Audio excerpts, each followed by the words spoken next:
Good morning, Dennis Burns, Fire Behavior Analyst for California Interagency Incident Management Team 2 with your McKinney Fire Update for August 12th. So, first part is we're not expecting our fire to move at all. Crews are continuing to aggressively mop up. A lot less visible smokes on the fire. However, there's a lot of heat still interior. A lot of it's not producing smoke. I've mentioned, stump holes and things like that burning. Think of like, a barbecue, a pit full of coals. It doesn't produce a lot of smoke, but there's a lot of heat. Some of it's well interior, and the concern is that we get gusty winds or something like that. It picks up those embers, or a fire whirl or dust devil picks up those embers and carries them across the lines. So, crews are out on a search and destroy mission to try and find those. We use infrared that marks some of these spots so that it'll help the crews locate them. But the ones that are well interior, we really can't deal with because it's not safe to put firefighters in there. So a little bit of what went on yesterday. We had a little bit of excitement that isn't necessarily good, but we were successful. I'll show you kind of on the map. You'll see this little dot down here, which is right along Scott River Road.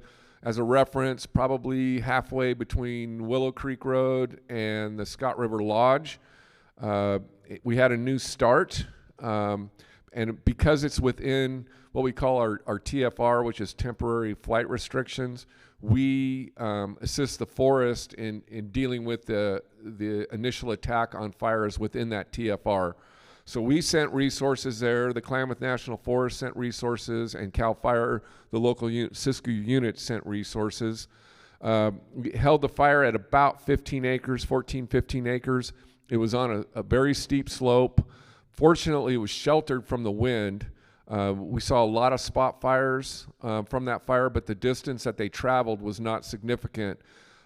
We pumped in 5 hotshot crews, a couple strike teams of engines, and so they were able to get around it. It was a very quick turnaround for our aircraft because Scott River being right there. So the crews got after it and picked it up. It's all lined. They mopped on it all last night, and they're going out and continuing that today, and hopefully 100% mop up on that because of its size. But, as I briefed the crews this morning, that talks about the potential that's still out there. Our fuels are critically dry. And fortunately, our fire yesterday wasn't in a wind-exposed area. But if we had another initial attack or if something got established outside of our lines, we'd be off to the races again. So that's your update for August 12th, and I'll talk to you tomorrow.